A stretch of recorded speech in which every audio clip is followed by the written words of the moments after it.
الدین الخالص. الحمد لله نحمده ونستعينه ونستغفره ونعوذ بالله من شرور أنفسنا وسيئات أعمالنا من يهده الله فلا مضل له ومن يضلله فلا هادي له وأشهد أن لا إله إلا الله وحده لا شريك له وأشهد أن محمدا عبده ورسوله أما بعد. موسم کی مناسبت سے ایک بات یہ عرض کرنے کی ہے. اس سردی کے موسم میں بہت سارے لوگ اپنے گھروں میں الاؤ جلاتے ہیں، اپنے کمروں میں انگیٹھیاں جلاتے ہیں، گرمی حاصل کرتے ہیں. لیکن اس تعلق سے جو یاد رکھنے والی بات ہے وہ یہ کہ گھر میں جلتی ہوئی آگ چھوڑ کر کے سونا نہیں چاہیے.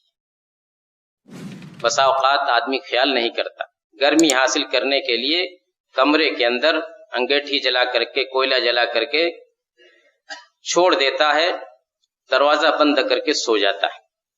اس سے حادثات ہوتے ہیں، آج بھی ہو رہے ہیں.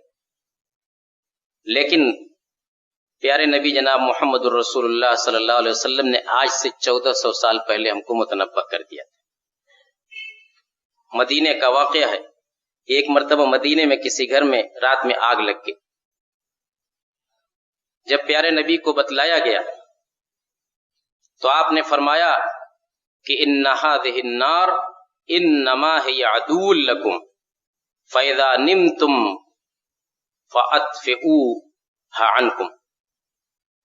کہا کہ دیکھو یہ آگ تمہاری دشمن ہے، اس لیے جب تم سونے لگو تو آگ بجھا دیا کرو. جب تم سونے لگو تو آگ بجھا دیا کرو. یہ چیز آج سے 1400 سال پہلے آپ نے بتا دی تھی. آج بھی ایسے واقعات ہوتے ہیں. جو لوگ اس کو نہیں سمجھتے یا اس کا خیال نہیں کرتے تو اور گھروں کے اندر جلتی ہوئی آگ چھوڑ کر کے سو جاتے ہیں، حادثے ہوتے ہیں.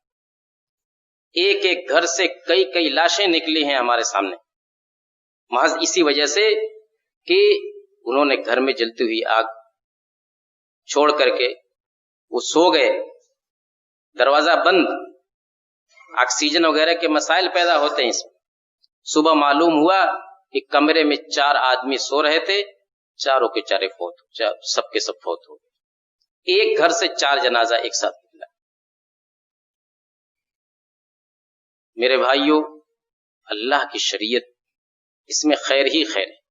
ایک ایک رہنمائی، ایک ایک حدیث، قرآن کی ایک ایک آیت، ایک ایک جملہ ہمارے لیے ہدایت ہے، ہمارے لیے روشنی ہے.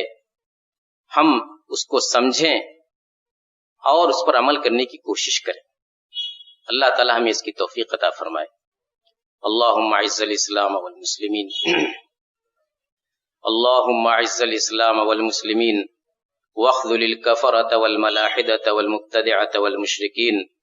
اللهم ألف بين قلوبنا وأصلح ذات بيننا وانصرنا على عدوك وعدونا. اللهم انصر دينك وكتابك وسنة نبيك وعبادك الموحدين. اللهم فرج هم المهمومين ونفس كرب المكروبين واقض الدين عن المدينين واشف مرضانا ومرضى المسلمين برحمتك يا ارحم الراحمين. سبحان ربك رب العزة عما يصفون وسلام على المرسلين والحمد لله رب العالمين.